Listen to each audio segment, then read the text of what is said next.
কলকাতার বুকে দারুণ সুদর্শন এক মন্দির, যেখানে একবার গেলেই মন প্রশান্তিতে ভরে ওঠে। হ্যাঁ, ঠিকই ধরেছেন, দক্ষিণ কলকাতার বিড়লা মন্দির। আর আজ সেই বিড়লা মন্দিরের সম্পূর্ণ বিবরণ নিয়ে হাজির হয়ে গেছি আমরা। কিভাবে পৌঁছবেন, প্রবেশ মূল্য কত, টাইমিংস কী রয়েছে এবং এখানকার সন্ধ্যারতি, এই সব কিছু থাকবেই আজকে আমাদের ভিডিওতে। আমরা এই নামলাম জাস্ট, এবার যাচ্ছি মন্দিরের ভেতরটায়।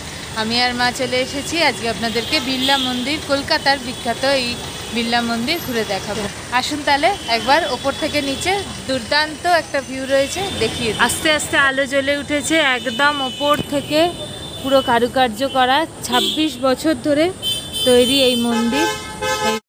সুদর্শন এই বিড়লা মন্দিরের মার্বেল পাথরের সূক্ষ্ম কারুকাজ থেকে দূর দূরান্ত থেকে পর্যটক সাথে প্রচুর ভক্ত সমাগম হয় প্রতি বছর। এবং এই মন্দিরের প্রতিষ্ঠা সম্বন্ধে আপনাদেরকে একটু আলোকপাত করি। 1970 সালে বিড়লা গোষ্ঠীর মাধ্যমে এই মন্দিরের নির্মাণ কাজ শুরু হয়েছিল।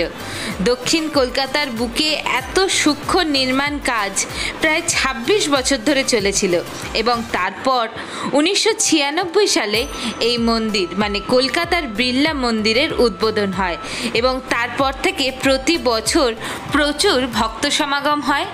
রাধাকৃষ্ণের মূর্তি, সাথে দেবী দুর্গা এবং শিব ঠাকুরের দর্শনের জন্য।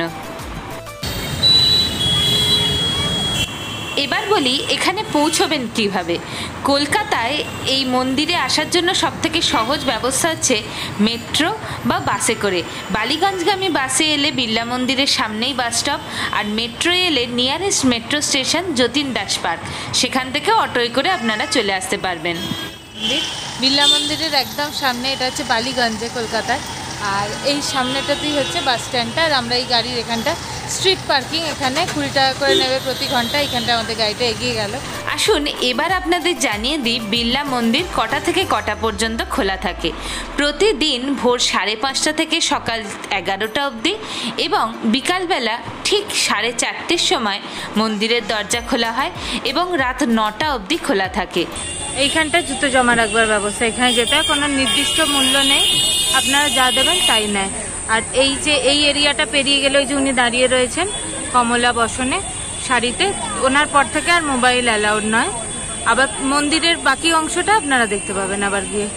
মন্দিরের গর্ভগৃহে মূল যেহেতু আরতি চলছে এই সময়টা অ্যালাউড নয়। আর এই হচ্ছে মেন রোড, এই পাশ দিয়ে স্ট্রিট পার্কিংয়ের ব্যবস্থা, আর এই সামনেই একদম যাত্রা পথেই আপনারা দেখতে পেয়ে যাবেন এই বিড়লা মন্দির। খুব পরিষ্কার পরিচ্ছন্ন ক্যাম্পাস, প্রতিদিন দুবেলা করে ঝাড়ু দেওয়া হয়, আর বাকি চত্বরটা ঘুরে দেখতেও দুর্দান্ত লাগে।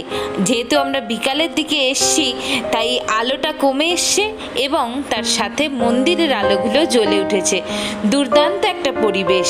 আর এখানেই বলে রাখি এই মন্দিরের কিন্তু কোনো প্রবেশ মূল্য নেই, আর এখানে পুজো দেওয়ার ব্যবস্থা নেই, তবে আপনারা সন্ধ্যারতি উপভোগ করতে পারবেন এখানে দাঁড়িয়ে।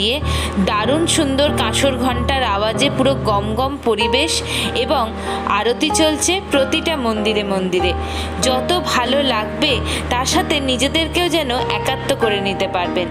একবার ঘুরে যেতেই পারেন এই শীতে বা যে কোনো সময় এই বিড়লা মন্দির, যেটা কিনা আসাও সহজ এবং বেশ অনেকক্ষণ খোলা থাকে, ফলে আপনাদের কোনো রকম কোনো অসুবিধাই হবে না। অনেক ইনফরমেশান শেয়ার করলাম, বাকি কিছু থাকলে কমেন্ট করুন, অবশ্যই সাহায্য করার চেষ্টা করব।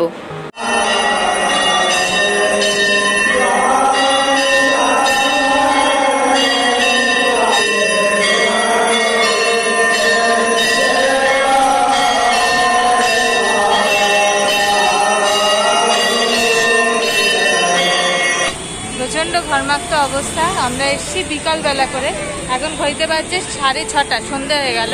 পুরোটা ঘুরে এলাম, এক কথায় যেন চোখ জুড়িয়ে গেল, সাথে মনও ভরল। কলকাতার এত কাছে এত সুন্দর যে মন্দির, অসাধারণ। ভালো লাগলে আপনারাও আসুন, ঘুরে দেখুন জায়গাটা। আর শীতকালে আসা রেকমেন্ডেড অবশ্যই। আর আমাদের ভিডিওটা কেমন লাগলো জানাতে ভুলবেন না। ভালো লাগলে একটা লাইক, কমেন্ট, শেয়ার এবং সাবস্ক্রাইব করে দেবেন।